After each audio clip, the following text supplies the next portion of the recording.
asking for time off for an audition or to be in a production can fill the majority of actors with dread. We absolutely hate doing it. So what are the best jobs to have that give you more audition time so we don't end up feeling really guilty asking for time off to do the thing that we love? That's the thing I'm going to be covering in today's podcast. You are listening to Unstoppable Actors, the essential podcast for ambitious, aspiring actors. With me, Louise, the artistic director of Standby Method Acting Studio. And every week I'll be talking with you and sharing how you can become a paid, working, unstoppable actor because you 1000% can. An acting career is doable. Are you ready? So today we are covering the 10 best jobs that allow for audition time. But before we do that, I want to read a couple of emails that I got from the last episode. So the last episode was all about the 9 mistakes that beginner actors make. And Evie Wood Drummond emailed in after the episode to say, "You are amazing and inspiring, Louise." Thank you so much, Evie. That is such a lovely email. And I'm so glad that you're enjoying the podcast. And we also had an email coming from Jake. Jake emailed in after the last podcast episode and he said, "Hi Louise, I enjoyed the podcast episode. When you talked about goals and being consistent with the training, it really made me rethink my goals for my acting. I'm being consistent with the relaxation exercise and hope to start regular training again in the near future." Woohoo! How exciting. That is amazing that you are being consistent because consistency is key with anything in life. And I'm so excited to hear that you are going to be getting set up with your training again. So thank you so much to Jake and Evie for writing in. I really, really, really love, with all my heart, hearing how the episodes are inspiring you or helping you. So if after today's episode you're feeling very inspired or you've enjoyed what you've heard or you just want to share your thoughts, email me. My email is louise@standbymethod.com, and who knows, I might be reading your email out on the next episode. And also as well, if you enjoy this episode, please do rate it, review it, and share it with your friends. It really does help us spread the word of the podcast, but more important than that, it helps me help more actors like yourself. This information is so important because it could be the difference between you becoming a paid professional working actor or not. And I know how much acting means to you. So yeah, please do spread the word of the Unstoppable Actors podcast so more actors can fulfill their dreams and goals. Anyway, let's dive in. Let's crack on then. So the 10 best jobs that allow for more audition time.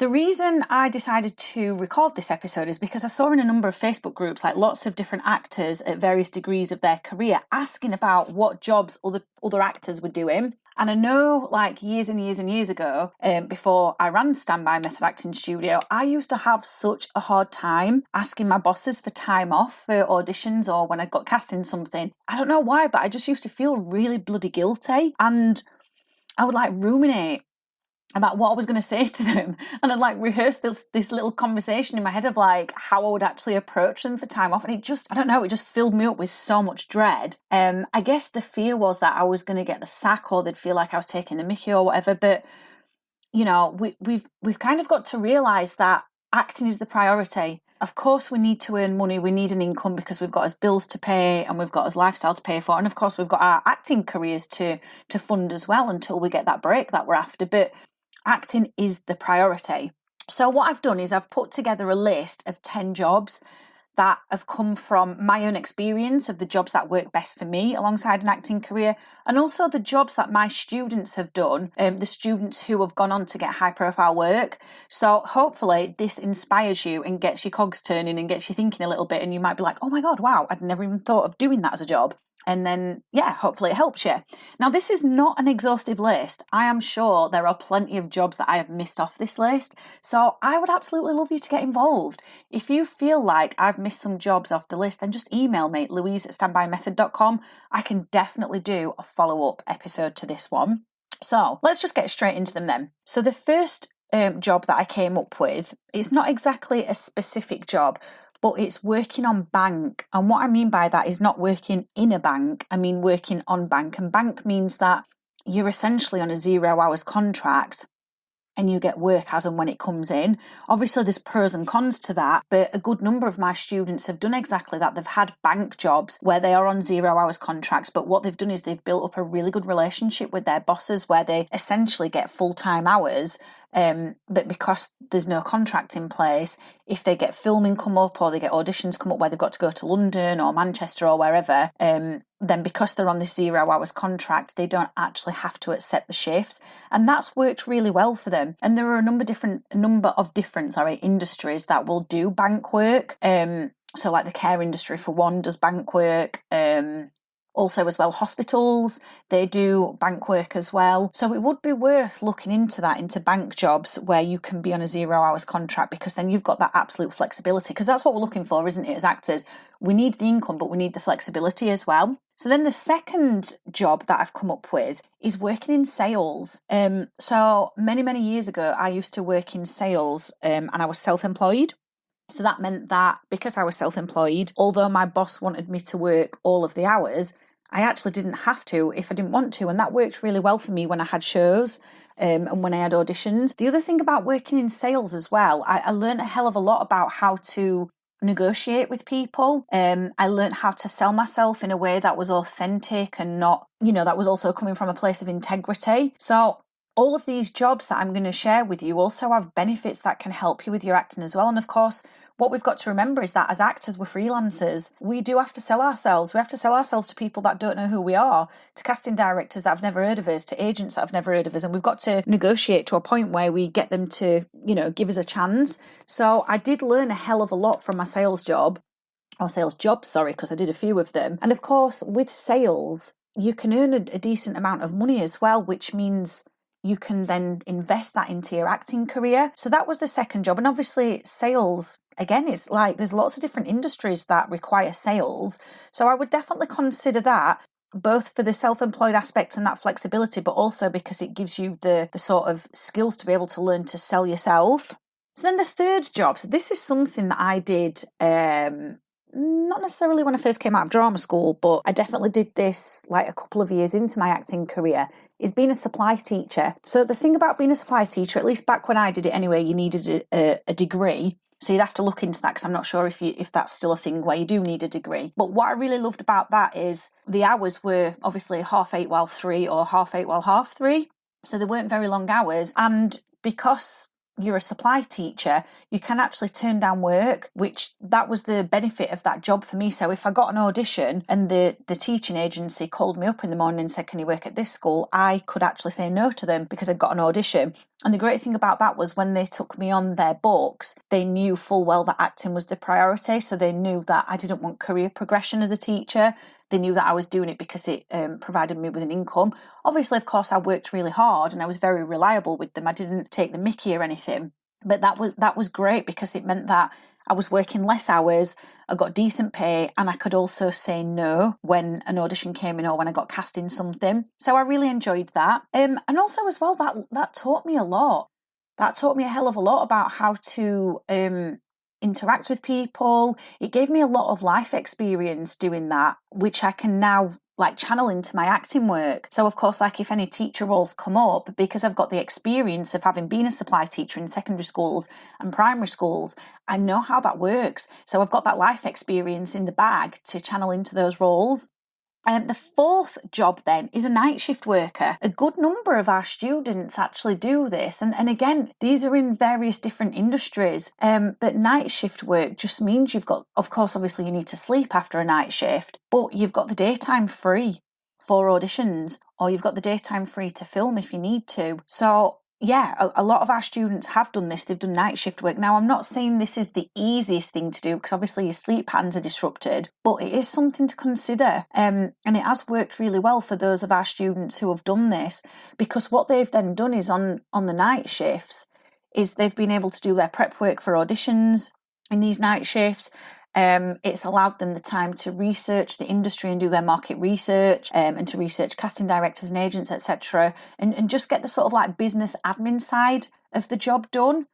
So I would definitely consider you doing night shifts, but do also take into consideration that it is going to be challenging with the sleep patterns. I mean, for me personally, I've never done a night shift in my life, and I never would, because I know that is not something I could do.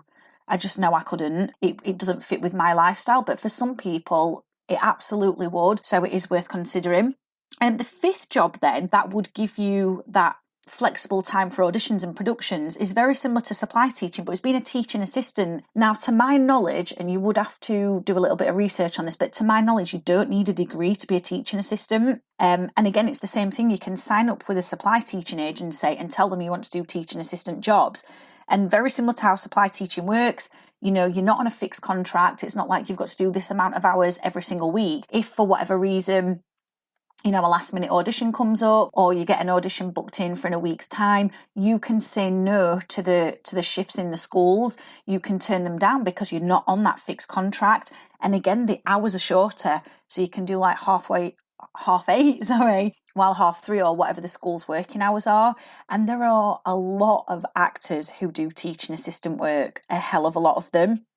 So that is definitely worth considering. So all you would need to do is look on Google, maybe type in supply teaching agencies and see what comes up, and just have a little read up on the job and see if that's something that you feel you could do whilst you're building your acting career up.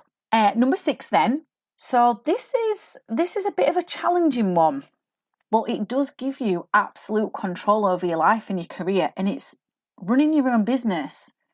Obviously, I'm not saying that's easy, because it's not, because you have to put a hell of a lot of work into it to build it up. You've got to put a hell of a lot of work into it to build up word of mouth referrals and the know, like and trust factor, and obviously to raise your visibility. And that's something that I obviously do now. Like I'm the owner of Standby Method Acting Studio, but this was a conscious choice for me.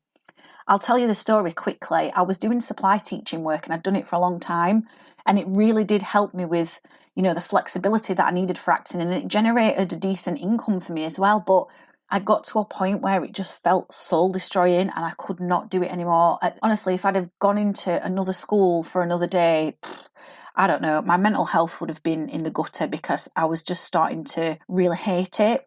So this is why I set up Standby. Part of the reason was to be able to have control over my own career. I did a really silly thing, actually, and I don't recommend you doing this, but because I couldn't do the supply teaching anymore, I just put myself on the dole. I was like, sod it, I'm just going to go on the dole. For those of you that don't live in the UK, for our listeners who are in like Australia, Europe, the States, India, you know, wherever around the world, the dole is just basically government assistance, and it's not a lot of money at all. You literally can't live off it. Honestly, you can't live off it. But I did that because I just couldn't take one more day in a school. And then what I did is I saved a little bit of my dole money aside, because I didn't have savings at the time. So I saved up a little bit of my dole money, and I set up Standby on £100 dole money. And I just created my own flyers. They were crap. They were really bad, but I just created them in Word, printed them off, stuck them everywhere. Then I used my contacts in the schools to let me go in and pitch the acting classes. I got onto the local papers. I drew upon actors in the industry that I was friends with that had high profiles, got them to come in and be in the press. That's how I started building up Standby Method Acting Studio. And whilst it was a lot of hard work in the beginning, and it continues to be hard work, I'm not going to lie about that. It is, you know, you have to really graft and have a really good work ethic to run your own business. But I've been running it for 12 years now, and the great thing about it is I don't have a boss. I mean, I am my own boss. So when those last minute auditions come in, I can just rejuggle my day, and I can go, okay, well, the priority has to be the audition. So I'll set aside time to do the character prep work, and I'll set aside time to actually record the audition if it's a self-tape, and I can take a day off. But the cons of that just mean that sometimes if I get a lot of auditions in one go, then I have to work longer on the business. I have to put in extra hours, but I'm okay with that. I don't mind doing that. So I'm not saying you necessarily have to set up an acting studio, but it's worth considering running your own business, just because I don't feel guilty for taking the time off for those auditions or for productions. I know I can do it, because that was the one thing that used to eat away at me, is like asking for the time off. I just absolutely hated doing it. And I know many other actors hate doing it as well. But yeah, there's running your business, because there's no one to answer to except yourself. The 7th job then that you could do to allow for more audition time is working for a call centre, either one where you go into a call centre or one where you work from home. And there are absolutely loads of them that take on actors, knowing that actors need flexibility. if you join some of the Facebook groups, they're posted in there. So working for a call centre, it's a nice, easy job. It's not taxing. Yeah, I imagine it could get a little bit boring, but you're also developing your communication skills at the same time as well, which is so important in acting, because you learn how to communicate properly, which obviously we need to learn for when we're playing characters, because we've got to express them with absolute clarity. But also as well, we've got to learn how to communicate properly in the business side of acting as well. So that's some of the pros of it. But yeah, there are definitely call centres that allow you to work from home and I think they allow you like really flexible contracts where you do have to do like a minimum of 16 hours, but you can pick and choose when you do those 16 hours. So that works perfectly for having time to prep auditions or for those last minute auditions that come in. So I would ask you to definitely consider doing that call centre work, either working from home or from an actual call centre itself. There are lots and lots of actors who do this kind of work for that very reason. So then the 8th job that you could do that allows for more audition time, it's a bit of a typical one, bit of a stereotypical job that actors do, which is working in a bar. Obviously, it's going to be minimum wage, but you might get tips. And, obviously, if the bar allows you to keep those tips, and that's extra income. But also, as well, you'd be predominantly working at night, which means it frees up the daytime for you, because the majority of, to my knowledge, there's never any auditions on a night. I've never, ever heard of that. That would be a little bit strange if there was. But yeah, you've got your daytime free. So you can go to those auditions. You can get cast in things and still work your bar job if you feel you can fit both in and you're not going to burn yourself out. The 9th one is being a waiter or a waitress. Again, another typical job that actors do. A few of my students do this. That works really well for them because, again, they get tips. They're predominantly working in the evening and at night, but not too late like a bar job. So it's not going into the early hours of the morning. Again, it's minimum wage, but it's giving you that time, isn't it, that you need. So that's the 9th job. And of course, there are restaurants all over the place. So you just need to Google and have a little look around and see which restaurants or bars are taking on. And then the 10th job is doing promo work. So I used to do this years and years and years ago. The only downside to this is that the income is not great. So I used to do promo work where I would hand out flyers for nightclubs, or I would do promo work for boxing matches, for football games, or I would do promo work for drinks companies where I go around in nightclubs selling shots. I've done so many different jobs. Again, all of these jobs give you experience. They give you different life experiences and they give you the flexibility. You just never know what kind of character you're going to be called upon to play. So those are the 10 jobs. Let me just run through them quickly then and recap them. So the first one is working on bank, meaning a 0 hours contract. And you can do that in any industry. The second one is working in sales. The third one is supply teaching. The fourth one is a night shift worker. The fifth one is a teaching assistant. The sixth one is running your own business. That could be anything. Like some of our students have done dog walking and that's been their own business. I obviously run an acting studio. There's all sorts of different things that you could do. Some people that I've trained at Standby have been in the self-development world with their own businesses. The seventh one is working either in a call centre or for a call centre. The 8th one is working in a bar. The 9th one is working as a waiter or a waitress. And the 10th one is promo work. So they are 10 of the best jobs that do allow flexibility for that audition time and for you to take time off to be in productions. But like I said at the beginning of this podcast, this is not an exhaustive list. I'm sure there are absolutely loads of jobs that I've missed off there. So if there are, just email me, louise@standbymethod.com, and let me know, because I will happily do a follow-up episode to this. One of the jobs that I absolutely love doing, I just want to round up the podcast with this, is I worked in a school, this was, years ago, with people that had autism and Asperger's. So this was a specialist school, and I was, I wouldn't say I was a teaching assistant, I think I was like a support assistant, I think that was what the job title was. And I absolutely loved it because I did get cast in a play that I had to take a lot of time off for it actually, to go away and rehearse it, and then obviously go abroad and perform it. And the school were brilliant with me, absolutely brilliant. They were really understanding. I'd built up good relationships with the staff at the school, so that's why they were very understanding. So actually, as a side note, that's something I want to share with you. Whatever job you're doing, you must build up good relationships with people and build up a good work ethic. So when you're there, people trust you, and they're going to be okay with you taking time off. But to go back to the job, working with these children with autism and Asperger's, that taught me just absolutely loads.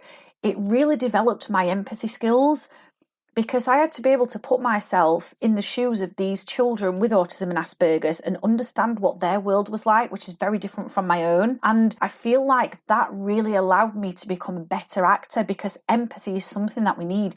You know, we're going to play characters that we don't necessarily agree with their actions, but we have to take our judgments away from the character development and preparation stages and really put ourselves in their shoes and figure out what it's like to be that person. And that's why I'm sharing this quick story with you, because working with these children, as I've already said, it really developed that empathy muscle, and we need that as actors. So I do hope that this has been useful for you. Now, I do want to share with you that we've got an opportunity at the moment for you to come and train with us at Standby Method Acting Studio. So in January, on January the 2nd, we've got auditions for the 10-week method acting modules. These are very intensive method acting modules. They're part-time, which means you can train with us around your day job and around you going to auditions and booking jobs and still keep the training up. And the training is available in London and Sheffield. But it's intensive training that gives you the skills that casting directors and agents are looking for. So they are more likely to take a chance on you and either sign you to their books if it's an agent, or bring you into the audition room and cast you. And this will allow you then, because it's method acting, which is a highly sought after technique, it will allow you to start climbing the career ladder quicker, so you can start replacing the income from your day job quicker with an income from acting. So our students who train with us do all sorts of different jobs. They do admin work, factory work, they work in restaurants, some are self-employed, some have been dog walkers. God, we've had absolutely everything. But because the training is part-time, they can fit it around these jobs and it works for them, and they can still build their acting career at the same time. So I would highly recommend you applying for a place on the January 2023 10-week method acting modules in London and Sheffield, because this is the training that you need to get your career off the ground. Now, we do have payment plans, because a good majority of our students are in minimum wage jobs, so we have payment plans available, which makes it affordable. So if you are interested, if you like the way I talk, you like my approach to acting, you seem to resonate with me on the podcast, come and check it out. I've left the link in the description, which is just underneath the podcast, so check it out. It's got all the information on there, all the information about the auditions, all the bonuses that you get included in the training, and of course, if you have further questions, you can always reach out and email me. But the auditions are January the 2nd, 2023, and I would highly recommend you checking them out, because the aim is to get you working as an actor. So I really hope you've enjoyed this episode. I hope it's inspired you. I hope it's given you food for thought. I hope it's got you thinking and got the cogs turning in your mind. If you have, please do rate it, review it, and share it with your networks. And of course, that link for the 10-week method acting modules is underneath the podcast. So just click that and check out the training. And I'll see you in the next episode. Bye. I have absolutely loved hanging out with you, and I really hope you enjoyed this episode of Unstoppable Actors, the essential podcast for ambitious, aspiring actors. Now, if you did, I'd really love you to subscribe so you never miss an episode, and leave a review. And if you would like weekly injections of inspiration, you'd like mini method acting challenges to keep you making progress with your dreams, come and join the most supportive acting community online by clicking the link in the notes to help you become an unstoppable actor.